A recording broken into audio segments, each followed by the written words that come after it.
Hi guys, welcome back to my channel. Today I'm going to show you how to make this miniature wicker outside dining set. This is a collaboration done with Karen from Crack and Make Ruckus. And Karen is a wonderful 124-inch scale artisan who's made this recliner chair. The best part about it is it works. Now, to be honest, I'm not really sure how she got this to work. It looks to me like it's some form of witchcraft or magic. I'm not really sure which one. But I am going to go over to her channel as soon as this video is posted and check out what she did and how she did it, because I'm in awe as always. So I'm going to leave the link to her channel and to this video in the description box below. And I certainly hope you guys go and check her out. She's got a bunch of wonderful projects on there and plenty of things that will leave you in awe too.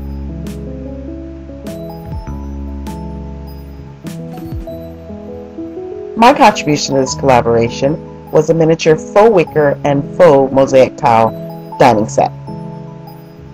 This is made with everyday items such as embroidery cloth, popsicle sticks, and paint samples. I'm Kat Williams, and as always, if you like this video, don't forget to leave a thumbs up, subscribe, or leave a comment. And thank you again for watching this video and for watching Karen's. I hope you guys enjoy.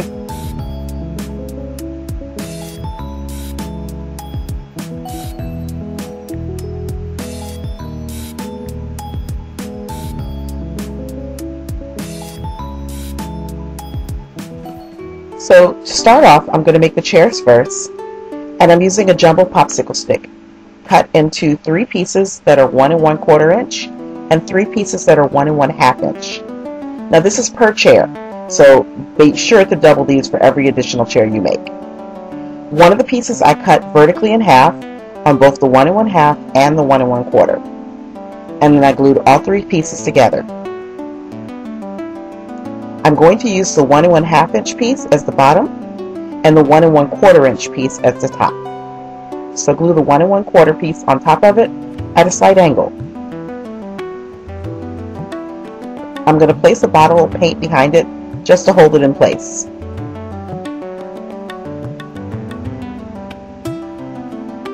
Once dry, I tilted it on its side on top of a scrap sheet of paper, and I traced the angle on the inside.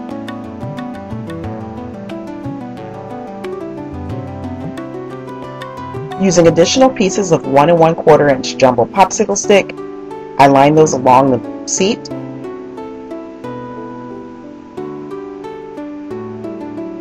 and use another piece to cut out a triangle to fit that small little angle on the side.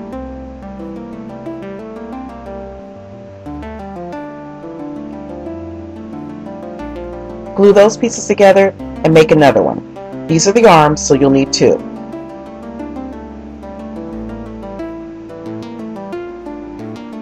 Then I traced a small curve that lined up perfectly with the top and went to maybe about 1/2 inch above the seat.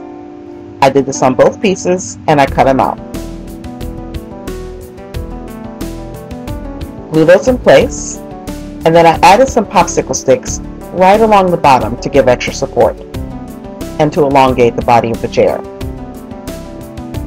Finally, I cut off 1 inch section pieces of matchsticks and glued those to the front, and I cut off pieces that were a little bit longer for the back. I cut off the excess once I had that angle in place.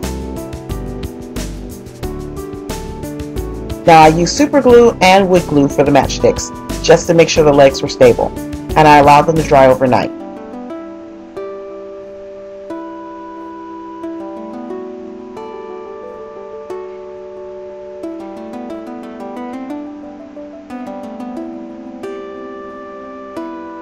Then I use cross-stitch fabric or embroidery fabric, and this is a 14 count size. I found this in Walmart. It was less than $3, but it's also able to be found at Michael's for about $3.20. You can additionally, if you don't find 14, you can also go with a 12 or a 16 count piece. Then I cut a small rectangle and I fit that on the inside of the chair. I use wood glue to glue it in place. simply because wood glue is easy to be painted, and not all white glues allow you to paint very easily, or at least not without cracking. I used a skewer stick to push the corners in,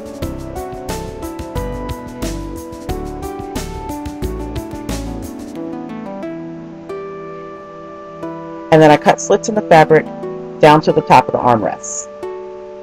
I cut the corner out entirely.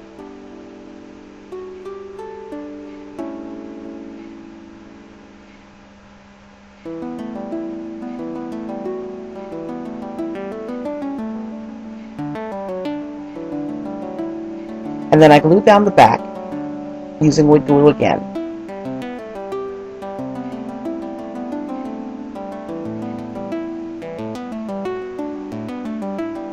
After I glued down the back, I did the sides, and once they dried, I did the very front pieces. Then cut out another small rectangle, and this is almost 1.5 inches across. And then I pushed that in place at the seat of the chair with the skewer stick, making sure to get the corners in. You're going to tuck the excess fabric underneath, glue it in place, and allow it to dry. Then cut another rectangle, and this one you want to fit perfectly around the sides of the chair. Use some wood glue to glue off the edges just to keep them from fraying.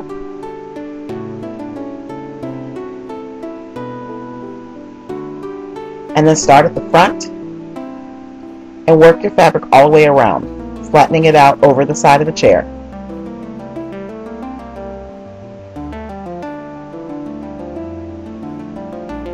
For the legs at the bottom, I cut off a 2 square section, and that would allow the first leg to fit in place, and then a 3 square section for the back of the leg.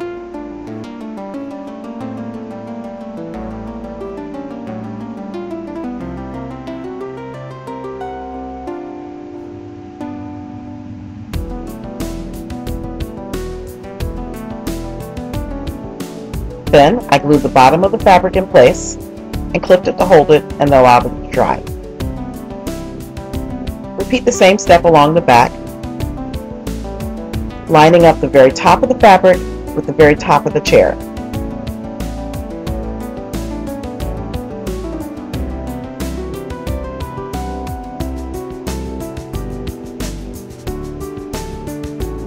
And then glue off the excess at the bottom underneath the chair.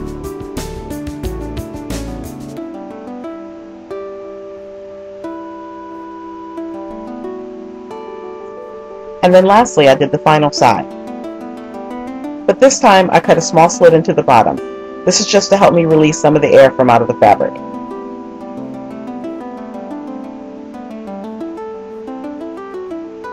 Pull and stretch the fabric in place,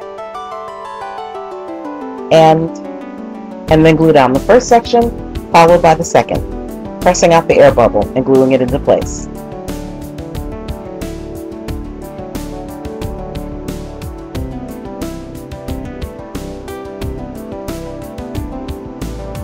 And then once that was dry, I cut off the excess fabric above the arms. Then I used a little wood glue to keep it from fraying.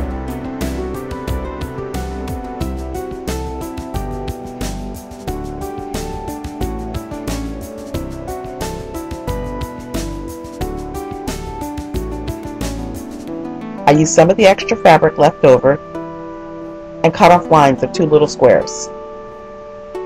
I fit one across the top of the chair, and then I fit 2 going all the way up the arms, starting from right above the legs. This is just to give it a clean and polished look.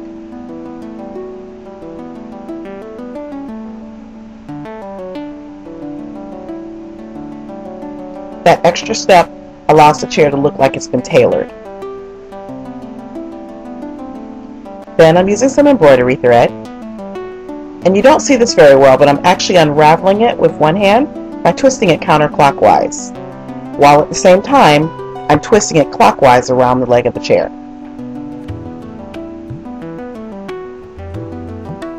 Use your other finger to push it down, and then when you get to the end, you just want to glue that in place.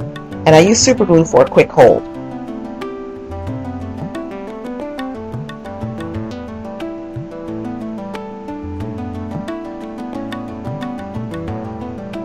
And then once I had the fabric and the embroidery thread dry, I used some paint and painted over it. Now this is kind of like a light grayish paint. It's almost a grayish green, but either way I thought it matched perfectly with the fabric I was using for the pillows and cushions. So I used that to paint the chairs. Now the fabric I am using is actually from a thrift store. This was a pillow sham, and I like pillow shams for fabric when I need complementing pillows, because often pillow shams have at least 2 or 3 different colors in them.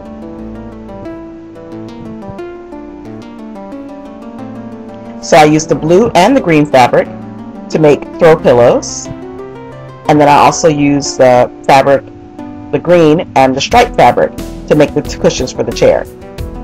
I used fabric glue to glue 3/4 of a square on the right side of the fabric, and then I pushed the other piece of fabric on top and allowed it to dry before cutting off the excess. Then I used tweezers to fold them inside and out, and while I left the seat cushions unstuffed, I did use 1/4 of a piece of cotton ball to stuff the throw pillows before gluing them closed.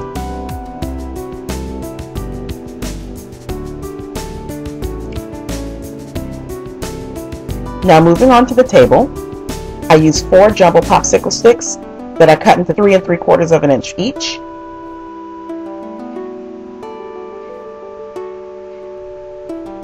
And then I picked up some paint samples that I had around the house. You can find these for free at Lowe's, Walmart, Home Depot's, Ace, any hardware store. Then I chose 4 colors, a very pale blue ranging up to a very dark blue. And I found the midpoint of the table and cut the paint samples into strips that were 1/16 of an inch each. Now I hand cut the squares, and as you can see they're uneven, but I figure this gives it more of a homemade kind of look as opposed to a factory look. Of course, you can make sure to cut your squares evenly using the same measurements of 1/16 by 1/16. And then I did 2 rows each of the lightest blue, followed by an alternating row of the lightest blue and the second lightest blue. Then I did 2 rows each of the second lightest blue, followed by an alternating row of the second and the third lightest blue.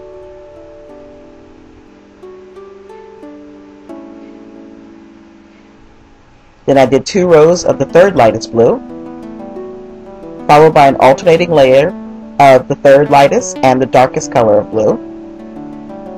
And then of course 2 layers of the darkest blue, followed by the lightest layer of blue again. Once the whole assembly was dry, I cut off the excess wood, and then I used a light coating of varnish to go on top of it.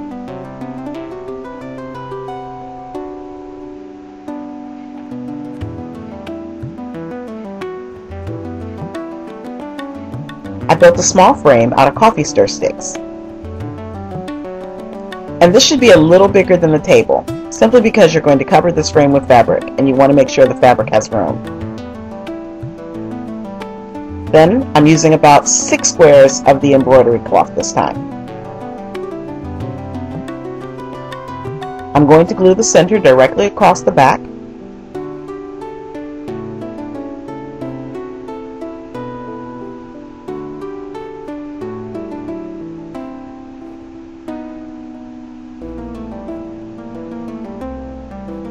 And then I glued the bottom into the middle, and at the top I had to give it a little more room, so I cut little V's into the corners.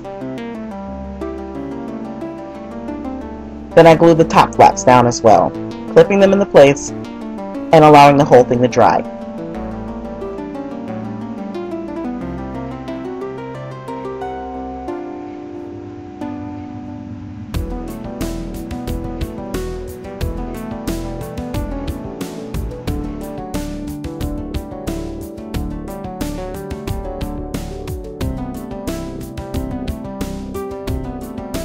Then I repeated the same process with 1 1/4 of an inch pieces of popsicle stick. I covered those in embroidery cloth, and then I used skewer sticks that I cut into 2 1/4 inch pieces.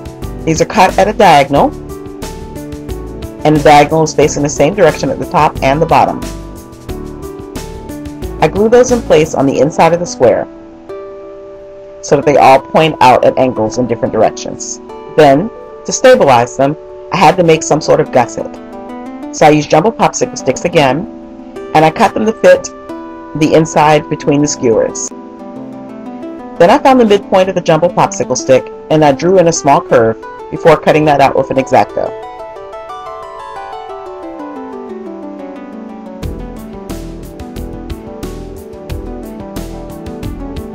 I used some of the scrap embroidery fabric to go on the corners.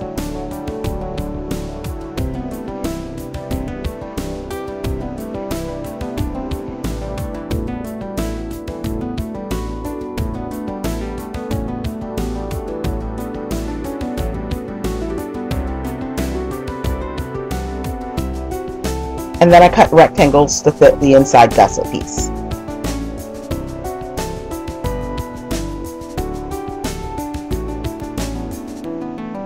I held the fabric up against the table base, and then I traced the angles.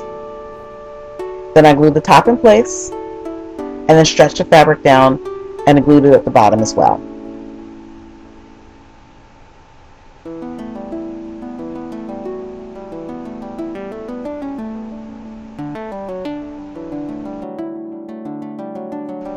Once you've got the fabric in place on the gussets, you can use the embroidery thread to wrap your legs. If you have a large needle, this will be a lot easier, especially in this crevice right between the base and the gusset.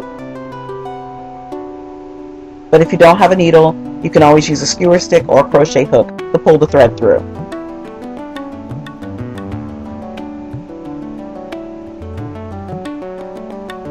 Then, you can fit the frame of the table on top of the surface of the table. And you can see underneath where I've used some popsicle sticks to stabilize the middle.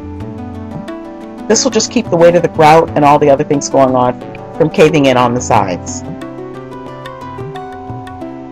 Then I glued the surface of the table in place along the frame. Then I glued the base, and finally, to grout it.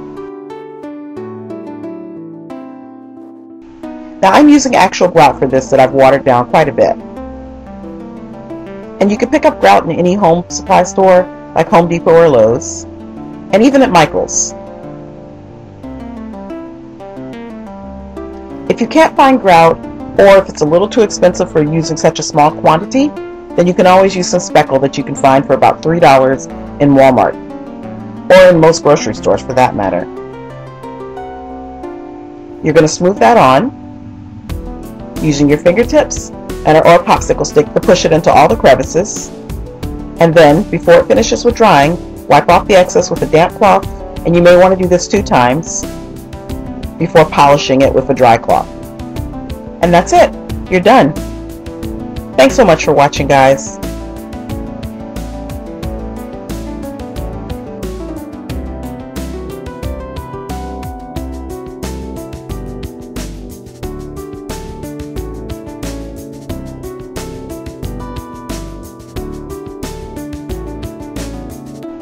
And again, don't forget to go over to Karen's channel and check out her video on her miniature working recliner.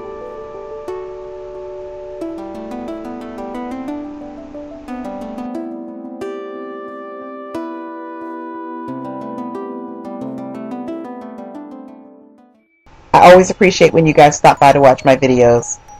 And stay tuned for the new contest that I have coming up. Thank you so much, guys. Bye.